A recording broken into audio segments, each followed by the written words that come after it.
it's very reasonable that the recent trouble in Paris is a result of climate change. This water shortage in Syria, there is a water shortage in Syria. This is fact-based. Small and medium farmers have abandoned their farms because there's not enough water, not enough rainfall. And especially the young people who have not grown up there, have not had their whole lives invested in living off the land.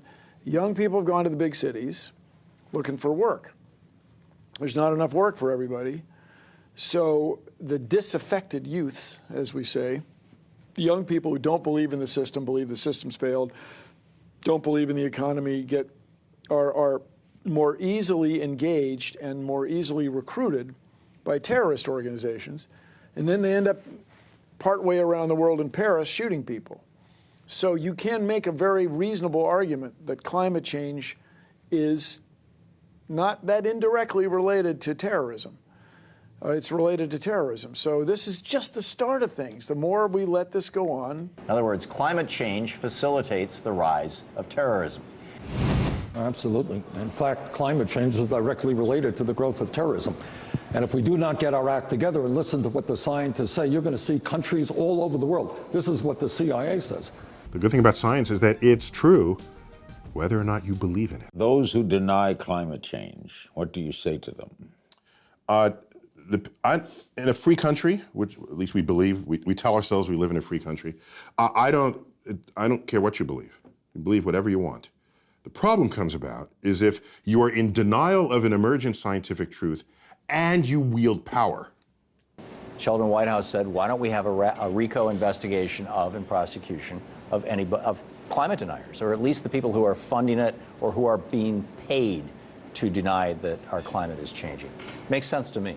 It would probably chill free speech, Tom, if someone's speech could end up getting them thrown in jail. I think a lot of countries have tried that, and but we don't like that it. speech is leading to the death of people, Neil. We still have, you know, it's free speech, it's debate, it's debate when you don't like. No. Free speech ends when you scream movie in a firehouse. Yeah,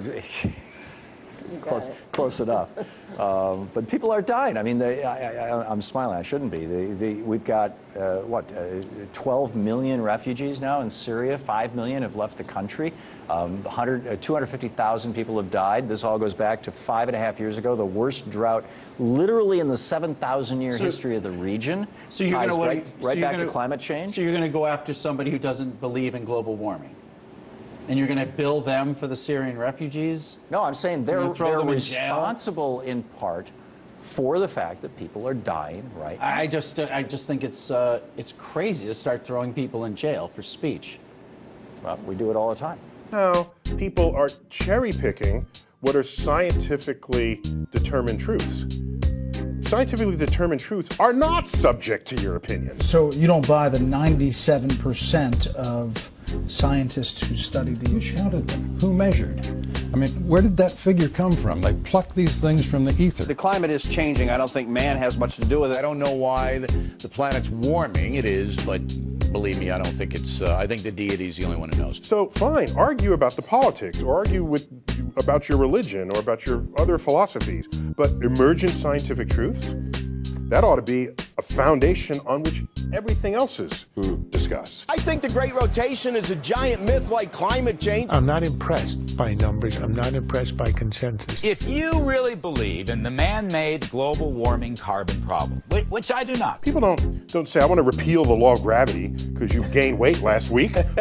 These are not subject to your opinions. I love when they say, I don't know anything about it, but it's not true. Well, the science, the researchers say yes. Not all the researchers. And again, even the IPCC says that there's no frequency or intensity when it comes to hurricanes. Okay, hurricane, schmurricane, if I may. This one says about tornadoes. It's the same thing. Yeah, sea level is rising, although it's retracted. It's increasing at a slower rate over the past few years.